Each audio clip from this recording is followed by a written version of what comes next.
articles to date that we can talk about, but they're very short. There really wasn't a whole lot that I could find this week that I was very interested in talking about. You are correct, sir.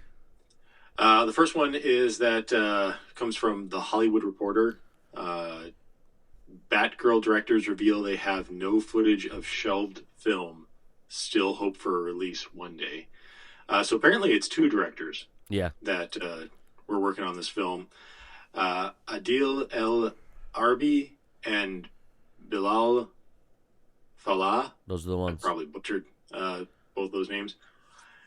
But yeah, it was an interview that they did, and basically it just stated they were asked, do you wish that you could have finished the film? Apparently the film was pretty much done. Yeah. I think they mentioned they were just going to do, still had like one or two scenes to shoot. They were in the middle of editing what they did have. So there was no VFX. They hadn't even gotten to the, to doing any VFX yet. And that's when it came down, not because of the content or quality of the movie, but literally just because there was a changeover in ownership of WB, and the new ownership was just like, no, we want to wipe the slate clean for a bunch of properties, so we're not going to go ahead with this. It's the dumbest excuse ever. It really is. Like, apparently, where is it? Was it this article? I can try and speed through this article real quick, but I think it was, or no, never mind. Never mind. That's another one that I was going to get to, that I actually don't have saved because I couldn't find it on Apple News. Anyway, so yeah, that's pretty much it with that. They're saying that they hope that there might be a cult following, a la Zack Snyder's the Justice League cut, to be able to release the movie, but apparently Warner Brothers has completely locked them out of everything. Like the day that Warner Brothers announced that they were shutting down the production for Batgirl and a bunch of other properties. One of the directors was texting the other one, was like, hey, can you at least access the servers where we have all the footage stored, so that you can still record, because they still wanted to like continue work on it. Yeah. And apparently like WB just completely locked them out of all the servers. So that's in the end, that's what it was stating, that they have literally no footage whatsoever personally of this movie. Interesting. And that's how quick it was for them even to just be locked out of this thing. That's a full-on axing right there. It really is. Especially, it kind of sucks, especially to not even be like told ahead of time by somebody that you're going to be, that the project is no longer going forward. It's literally just, no, you're locked out, and you're basically hearing about this on Twitter of just like, no, this property is no longer being worked on anymore. It's like, well, fuck, that's awful. Yeah, it's a pretty shit way of getting things done, or not done, I guess. Right. But moving from here, and like I said, I wish I had the article. I actually saw it on not Apple News, but on like the Microsoft News. So I couldn't save it. But apparently, the Flash movie is being screened by audiences right now, by test audiences, and is actually getting some of the best reviews by those audiences than any other DC property that has been released for the extended universe. Great. Right? That's fantastic, but it's not like they can like go farther with it, because who's going to want to work with fucking crazy-ass Ezra Miller? Exactly. Like some of the shit that has just been coming out in the last couple of weeks with what he's been doing for the past couple of years, and what he has been drunkenly doing for the past couple of months, really, doesn't sound like that they're probably going to move forward with at least him as the new as the continuing Flash, I would say. which kind of sucks because if this is like reviewing very well, you would think that WB would be like, let's fucking just keep pumping these things out, much like they're going to do with Wonder Woman and Aquaman. Which is a little weird to me too, because it doesn't feel like without your two tentpole characters of Batman and Superman, like it's still up in the air of what they're going to do with those two characters. Like, how do you continue to pump out these stories for these other characters and make some sort of cohesive extended universe with just these three characters? I say you don't. Just keep the stories separate at this point. You had your one team up film, but it didn't go so well, so you still acknowledge it that it's there, but you just go do other stuff. Yeah, I mean, just let it run, because I mean, obviously you can't. Can we put a pause on this real quick? Yeah. My mom's calling. Oh.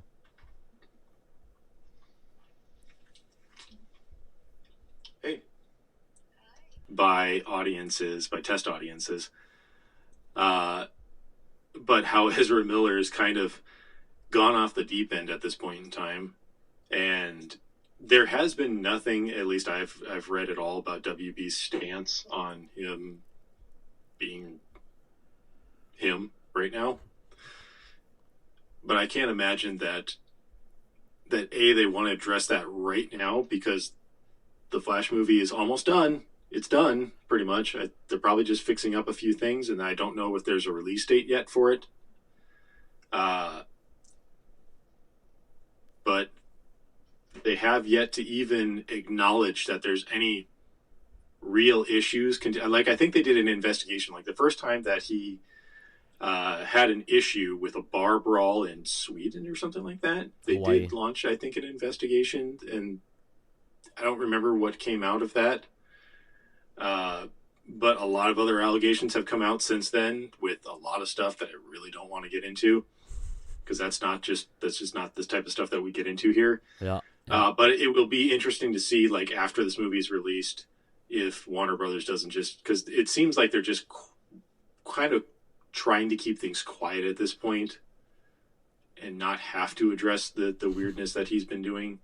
And then probably after the movie's been released, they're just going to quietly say, hey, Ezra Miller is no longer going to be the Flash anymore. I would almost guarantee you that, because of some of the stuff that's been going on. I mean, look what happened with Johnny Depp and just, all of his stuff. You can't tell me that's not going to happen more so with Ezra Miller, because of some of the accusations and stuff that have come out against him. Going forward, though, I can imagine that maybe they just switch to a different Flash character, because it's something that you can relatively easily do, because they're the whole multiverse type thing. You're already introducing that into this Flash movie, so you could easily just hand off to a new Flash. Yep. But yeah, I'm just surprised to hear that it's testing very well. Period. Just because of the how mediocre the responses usually are to the DCEU movies. Well, they are. I mean, it's interesting. I get what you're saying, because like how far off, I guess, the reactions have been to what has come out so far, especially newer. I say newer, we know who Flash is because he's been in the other movies. But we is like newer type movie that they're going into. Yeah. So.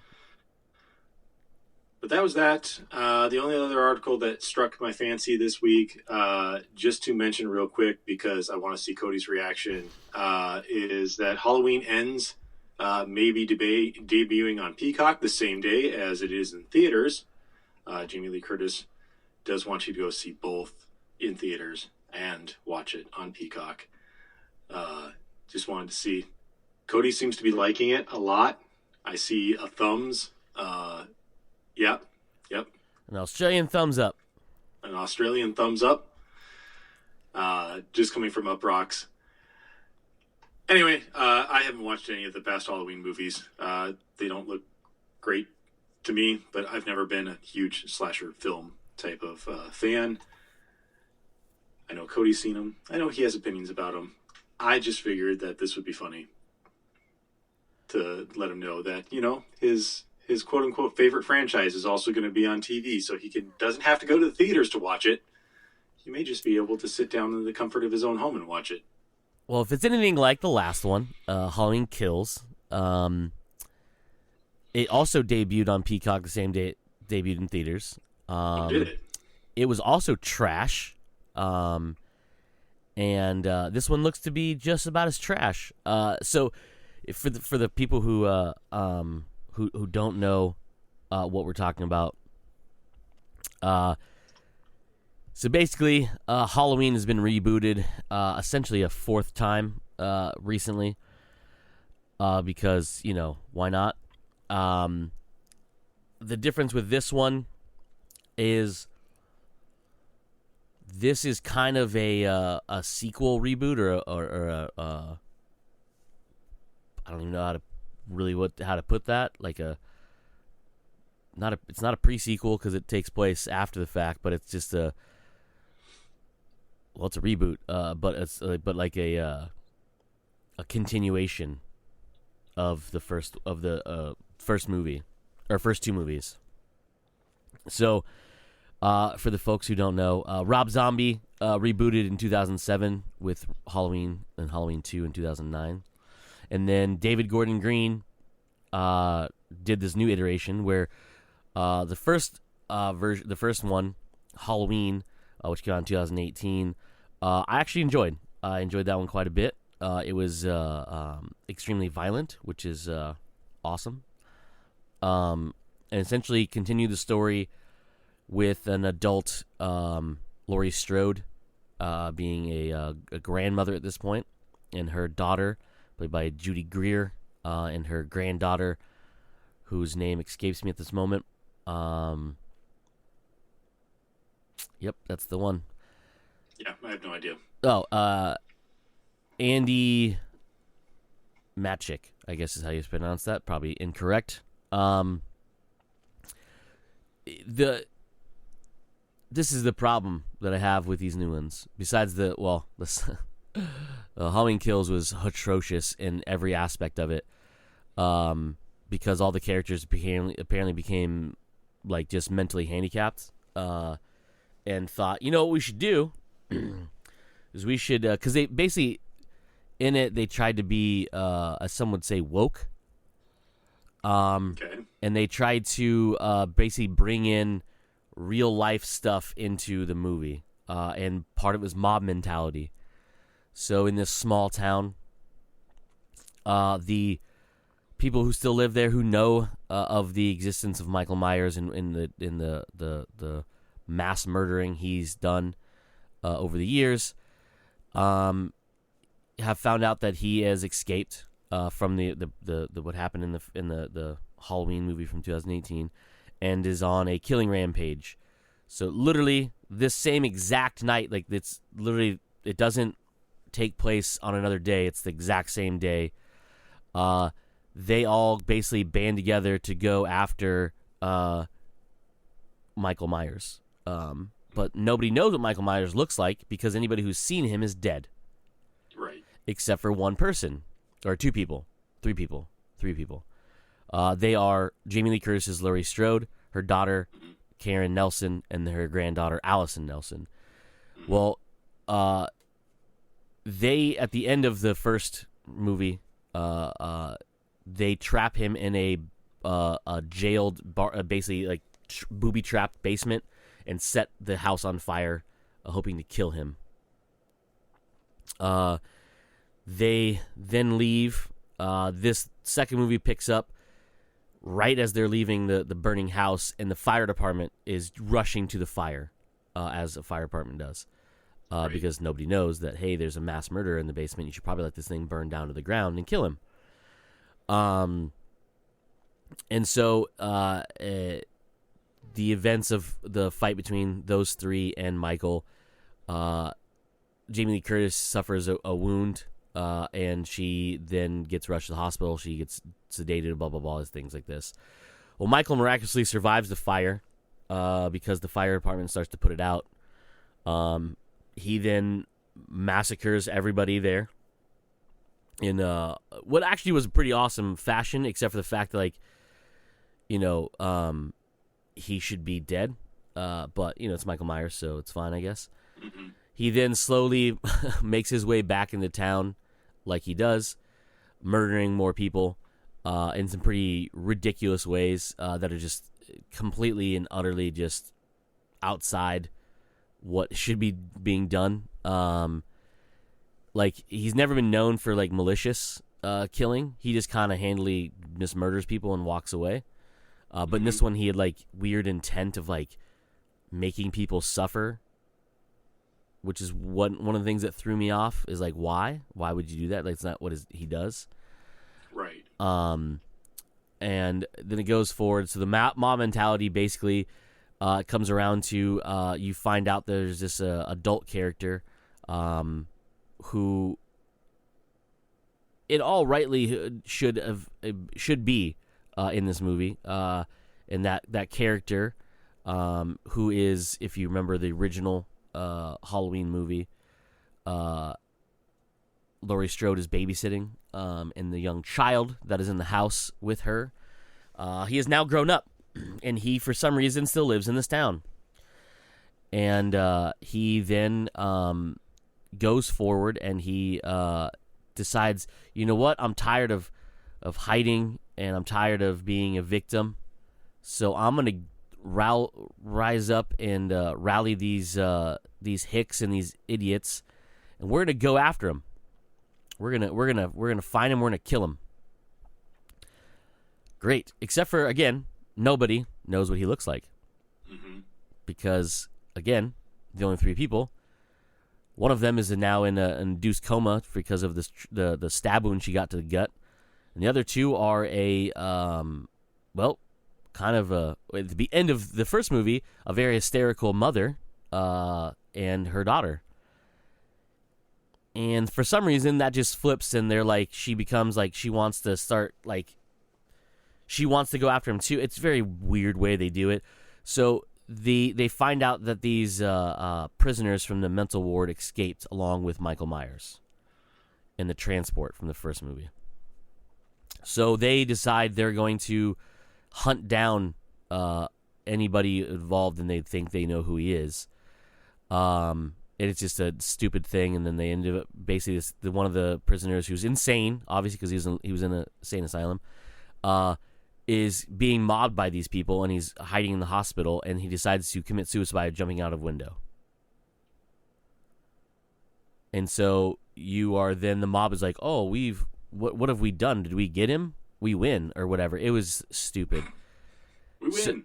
So then they find out that that's not him. That they basically chased until he committed suicide to get away from them. Without feeling remorse, they're like, oh, well, we know where he's at now. Let's go get him. And so they leave the hospital, and they go after him. And some of them separate, and he murders the shit out of him, as Michael Myers does.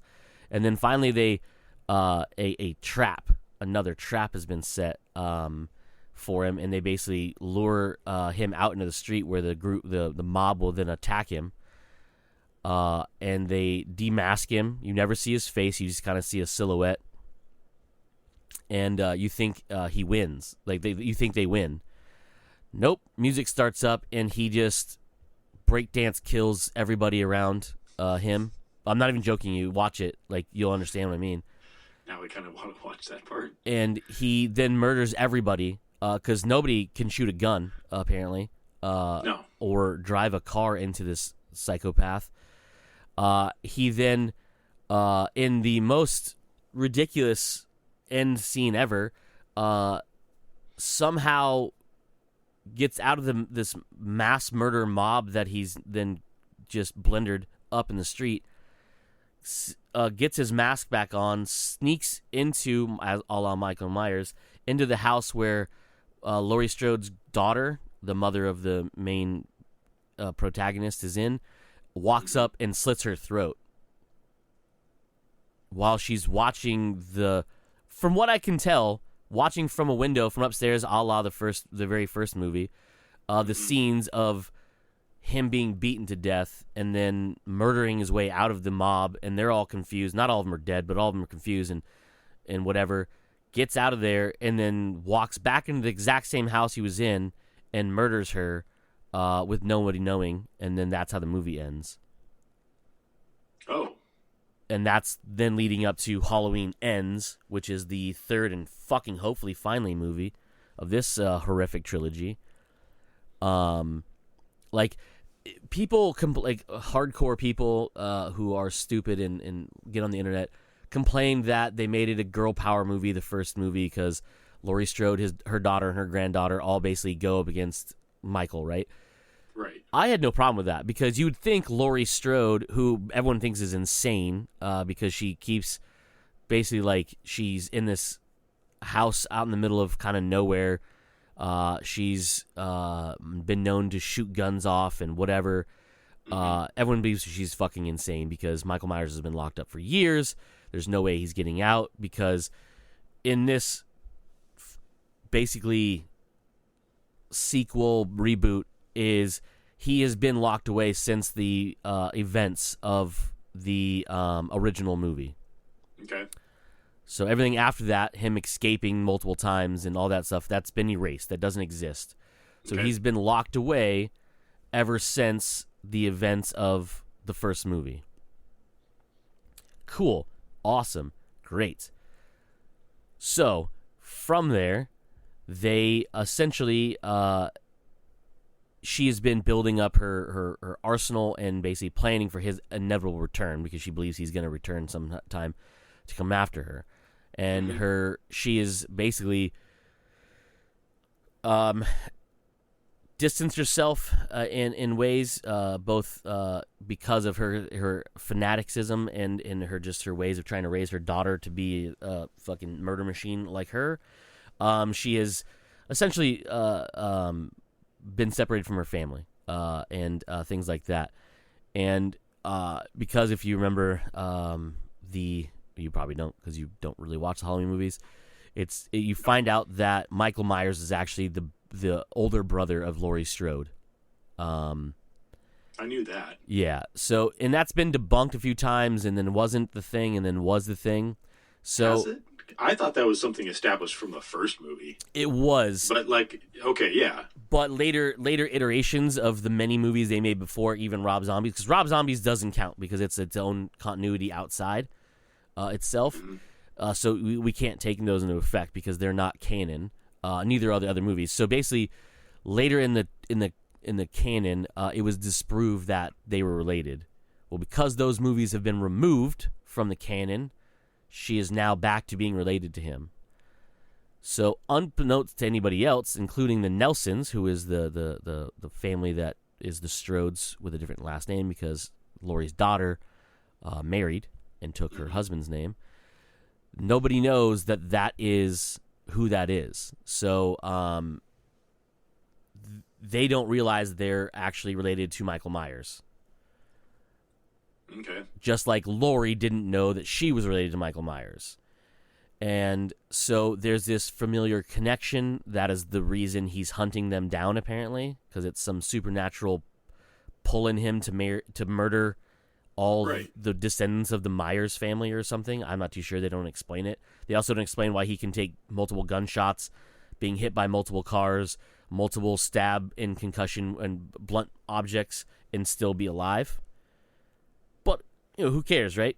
He's just a murder machine. Right. That's fine. It's not explain why he murders the way he does or how he survives. Let's just MacGuffin it away, I guess. Anyhow, so then it's revealed that he's going after her.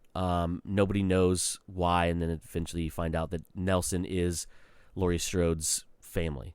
Okay, gotcha. So that was the whole thing.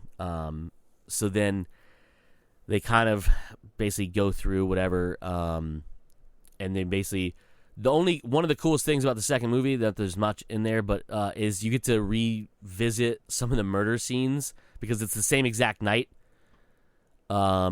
that's happening. Yeah, it sounds like all this, even into this next movie that'll be coming out, is just it all happens in one night. Yeah. Right. Yep. It's all on Halloween night. Yeah, it's all on Halloween night. Yeah. And so you get to go through in the town because at this point nobody knows what's happening because they're all partying after a successful night of Halloween. So there's a bunch of people at a bar, and they're all having a good time. And then word comes out there's been mass murders because this escapee is murdering people. And they're like, oh, it's got to be Michael Myers. And that's how the whole like mob mentality thing starts, because they're all hyped up on fucking barley juice and decide, you know what, let's go fucking hunt this down, because that's worked out so well for so many people. Right. So as they're going back to the town, they're literally following his death trail in the wake of bodies he's left behind, including one of the best murders from the 2018 one is he hangs a kid up on a fence that has like those like pokey things at the top of it through his jaw. Yeah. Ugh. So he sits there dangling, squirting blood and draining, and then they stumble upon him during their it's fucking awesome. I'm like, holy shit. And then in the second movie, there's this gay couple that now lives in the old Strode house, Meyer house, whatever you want to call it. And they are living up the kind of the lore of Michael Myers, and they know the fact that who lived in the house and what happened there. And so people they're the always type of people that buy the haunted houses because they're haunted type thing. Yep. Yeah, and they're living their life. And one of the things that is sort of cool but also didn't make sense was the staging of the bodies after Michael Myers shows up and murders them. He puts them together. Like it was very weird, and like I was like, well, it doesn't seem to make sense. He's never moved bodies before. He just leaves them there. It's not like he covers his tracks.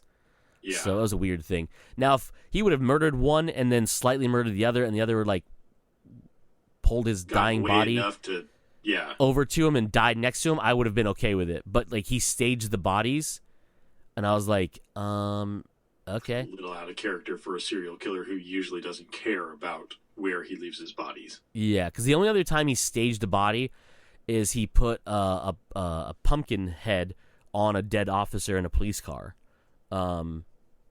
But that was more an homage to like one of the other movies, but also he didn't really stage the body. He just put it in there so it looked like the body was still like where he killed it. You know what I mean? It wasn't like he did it to like antagonize anybody. It was very bizarre. Anyhow, so that was one of the cool things. They basically like stumble upon his like their discovery of all these dead bodies because no one knew anyone was dead yet. And then you find out that the cop that essentially didn't murder Michael in the first movie is Will Patton's character from the reboot sequel thingy from the 2018, and he's secretly in love with Laurie Strode. Okay. Very bizarre thing. Basically, he was a coward and didn't go into the house. His partner ended up getting murdered by Michael Myers, and he didn't really do anything to stop it. Okay. Yeah. I was thinking he was the detective from the first movie. No, I was like, that's a little creepy that he's A, still alive, and B, now in love with Laurie, who was a teenager at the time. That's a little creepy. Okay, we're talking about a different, younger, like, police officer character. Yeah, basically, it's he's... I'd have to go back and watch the original and see if that character is even shown. But basically, him and his partner are the ones that first arrived to the Strode house. Actually, it's not even. Is it the Strode house in the first movie, or is it technically the little boy's family's house? I can't remember. Anyways, and then they're the first responders, but he's too terrified to go in. So his partner goes in, and ends up getting Michael Myers, and then he is the coward who doesn't kill Michael and stuff like that. So whatever, and he ends up surviving. So you find out he was potentially murdered in the first movie. He ended up being survived in this movie, in the second one, and then he confesses his love to her. It was very bizarre. It's so weird, and things they did in this movie that make no sense. Because they try to add like a weird humanity to it, which makes no sense to me. Like, you don't need humanity. You have a movie that's literally based around this guy who just murders on Halloween and loves it, and like he gets something out of it for some reason. We don't know. And then you're trying to add this other stuff, and it makes why? Like, well, you don't need it. You just let him murder things. That's what we're here for.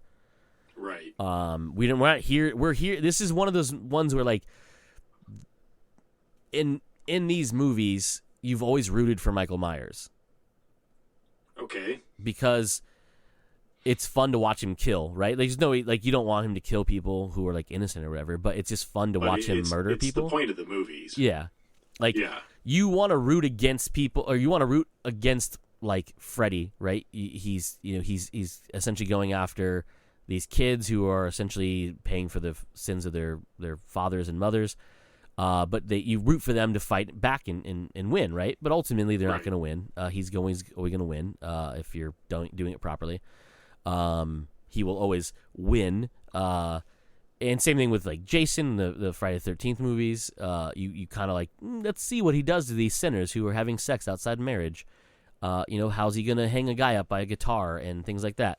So you're like, that's kind of what you're doing. And the same thing is, but in this one, they're trying to get Michael Myers to be the evilest thing that you could ever imagine, and then you want you to root, but you don't. That's the thing about this. They go so far with the ridiculousness, you end up wanting him just to murder everybody. Just to see how ridiculous the murders can be. Not just that, but also because these people are so stupid, and they're like the mob mentality, right? Like, they're just going after people, and they have no evidence. They don't know who's who, and they're just the one point they literally make that one guy commit suicide. He's already insane, and you're chasing him thinking he's Michael Myers, which, by the way, there's no fucking chance this fat little short guy is Michael Myers. It's just impossible, because Michael Myers would be in his 60s or 70s, because he's older than Laurie Strode. Mm-hmm.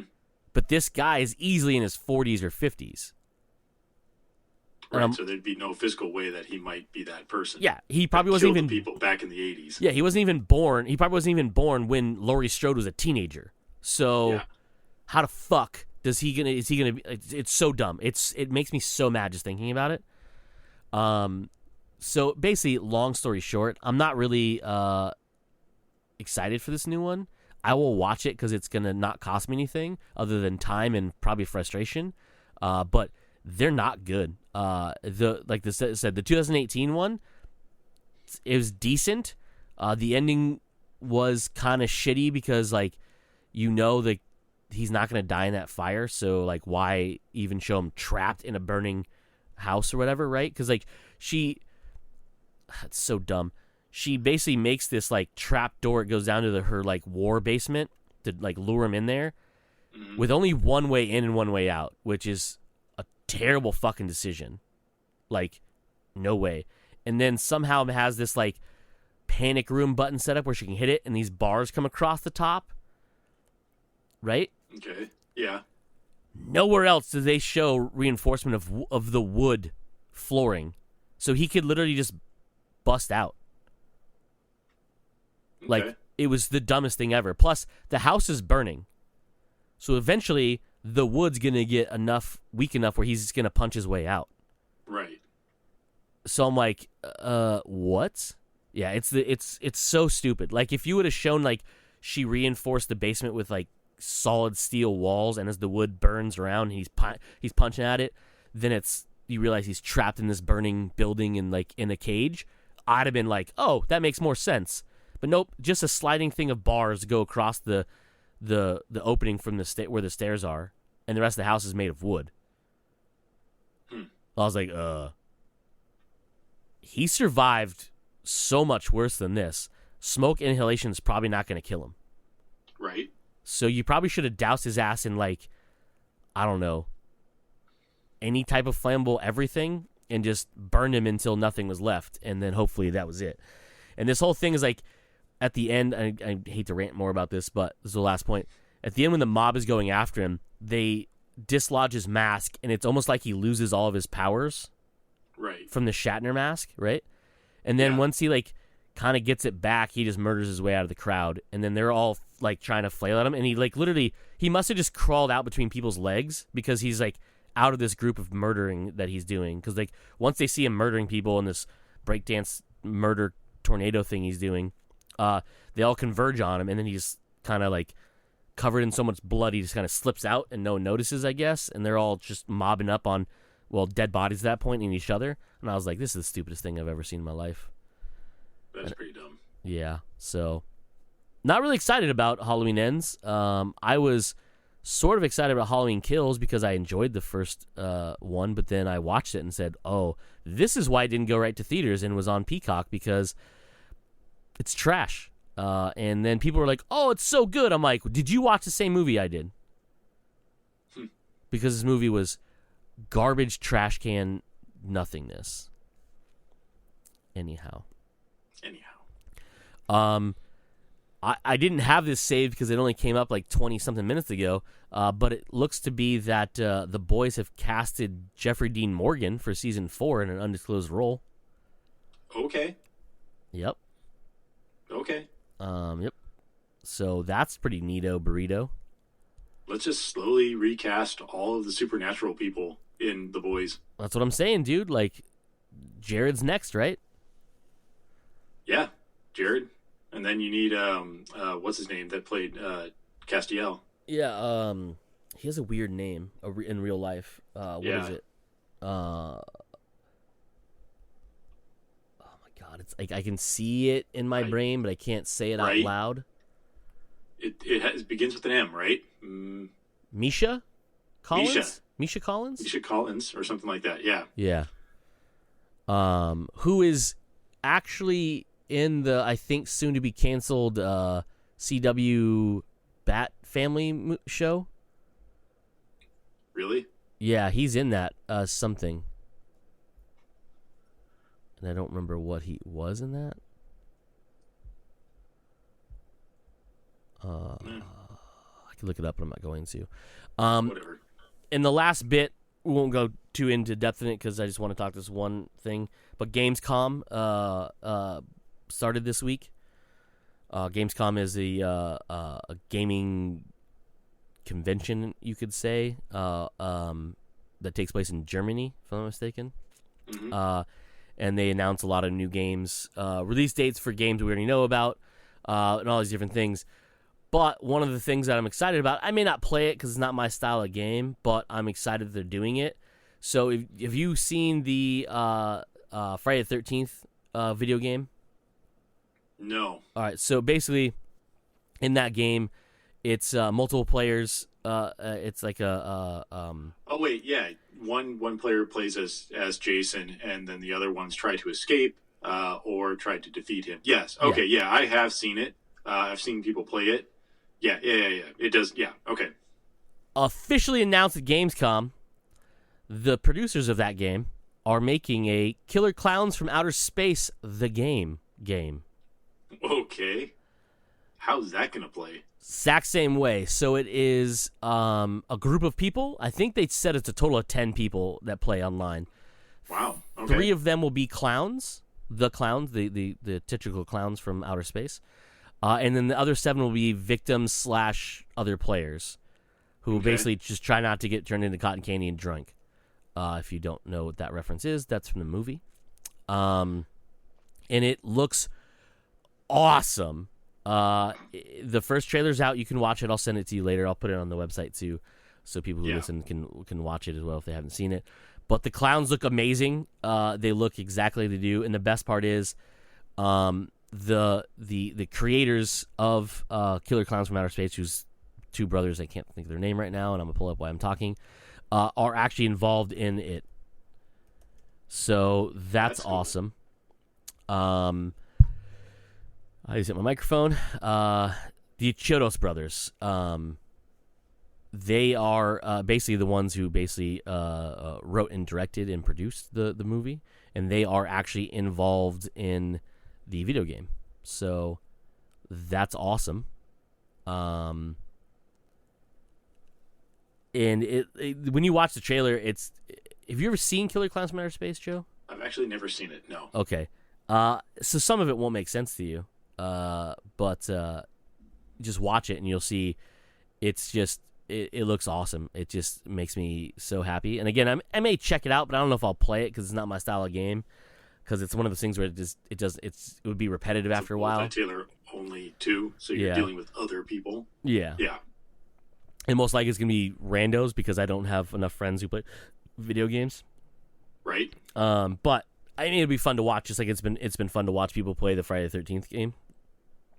So, But it looks awesome, and I just love how ridiculous the trailer is, and then the gameplay looks just asinine. It looks so great. I did see one piece of information come out of Gamescom about Project Callisto. Yeah. Which is another horror style game. It's being done by the same guy who did Dead Space. Yep.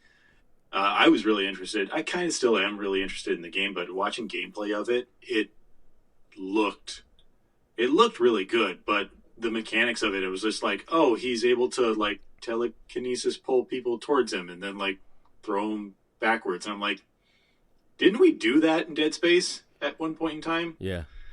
Like, it almost feels like, yeah, people were calling it a spiritual successor because it's the same person doing it, but can we do other gameplay stuff besides that? I still have to watch more of it because I was really interested in it from the beginning when they first announced it, and you got a few screenshots of it because I really did enjoy the first two Dead Space games. They very much so followed the same gimmick of like Alien and Aliens, where the first one was a much more horror based thing, and the second one was a little bit more action based, which is really cool. They fell off towards the end there, especially when they really started to try to really fill out the lore and tell the story of the necromorphs. It kind of falls off there. But so I was really interested in this because it seemed like it'd be a really cool new horror property, but it really just feels like we're just reskinning Dead Space at this point in time then. So maybe there's other mechanics for it, but just what they showed off at the beginning, it looked really cool, but the mechanics seemed almost exactly the same. And it's like, well, I didn't want the same game, just updated graphics. Yeah. Yeah. I did see an article. I didn't read it, but they said it's not just Dead Space 4. But I'm like, it looks a lot like Dead Space 4, but like, I guess not really in space or whatever, but still, from what you've showed me, and granted, like I said, I didn't watch the whole trailer for it. I just got like 2 or 3 minutes in and I was like, well, you're literally only showing me gameplay from like Dead Space. Yeah. Like just a reskin Dead Space so far. So I just kind of clicked off of it. Maybe I'll take another look at it in the future. I'm hoping that it hits Game Pass, and then I'll play it. Speaking of Game Pass, Joe. High on Life is officially coming to Game Pass. If you don't know what High Life is, nope. It is the newest video game from Justin Roiland, the co-creator of Rick and Morty. Is that what the name of that game was? Yes. And it is available to pre-install on your Xbox if you have Game Pass or Game Pass Ultimate. It comes out in December, so obviously it's not like comes out in a couple weeks or whatever. But it's officially on there, so you can pre-install it, so it'll be on there when it's ready to play. I'd be willing to check it out. I did see. I didn't read the actual article. I just saw the headline for it, where it says Justin Roiland's new game is not good or something like that. And I was like, oh, okay. I didn't realize he was doing a new game. I didn't read anything else about it. So, but yeah, the headline was just like flat out. It's like, it's not a good game. It's just like, wow, that's harsh. Yeah, I mean, I don't know. It's going to be in Game Pass. I'll check it out, and it looks ridiculous. It looks more like it's going to be more funny than it is like a game, but whatever. But that's the problem with his type of material too, is like it's not going to be for everybody. I can imagine that it might be something more funny, crude humor based rather than like, because the image that they posted with it, very stylized image, but it looked like some sort of weird goo guns or something like that you're using to shoot enemies and stuff like that. So I can see that the humor is not going to be everybody's cup of tea. And that's one of the reasons why I didn't read the whole article, is because I was just like, well, if you don't like it, I mean, it's just not for you, because that's the type of humor and content that he tends to put out. It's not stuff for everybody. Yeah, for sure. Type of content. Yeah. Yeah, the whole premise of the game is like you're this character who basically gets all these different weapons, and every gun is alive. Yeah. And it's voiced, and they say random shit, and one of the guns, I guess, essentially has an orgasm every time you shoot the gun. Okay. And so it's begging you to pull the trigger. is what I read in one of these articles when they announced at E3, or what would have been E3 this year. Yeah. So watch the trailer for it. The game, it looks ridiculous. It's definitely an MA game. But yeah, that's about all I really had. Yep, me too. So, yeah. That's it for this week's episode of Comes Naturally. We have been Joe. I've been Cody, and as usual, you fuckers just came naturally. Bye.